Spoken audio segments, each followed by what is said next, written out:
কত করে গোশ কেজি? 750। আমি তো নিতাম লাখমা দাঁড়াইছো আমার জীবনেও দিত না এই সবজি ছাড়াই গো চাচি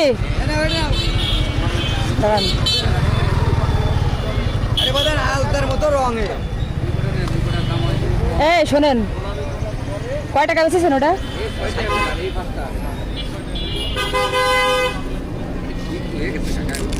আপনি যে তরমুজটা বিক্রি করলেন 60 টাকা ওনার কাছে, তাই তরমুজ কি উনি খাইতে পারবে? আপনি তো অমানব, কিভাবে খাইতে পারবে আপনি?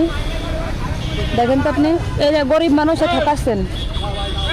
আপনি না না আপনি না না আপনি কি বিক্রি করলেন 60 টাকা? এই তরমুজ কেমনে খাবে? তো পয়সা গেছে দেখে, আপনি দেখেন তো খাইতে পারবে আপনি? আচ্ছা আঙ্কেল, খাইতে পারবে তরমুজ?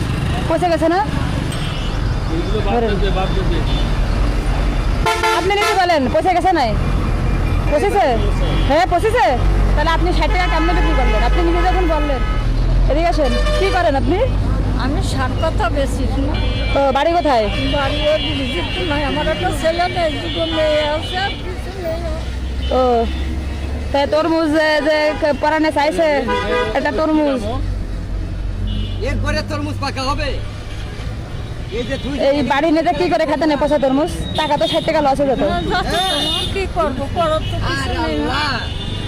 যে সাথে করে খেতে চাইছি নিয়ে আসি, একটু তরমুজ খাবো। বাতাস লাগলে আরো ভালো। ও আরে তরমুজ বাদে পরানের কি খেতে চাইছে বলেন তো? আজকে একটা চান্স কিন্তু মা খাতি তো চাই মেলা কিছু, শুনি আগে বলেন।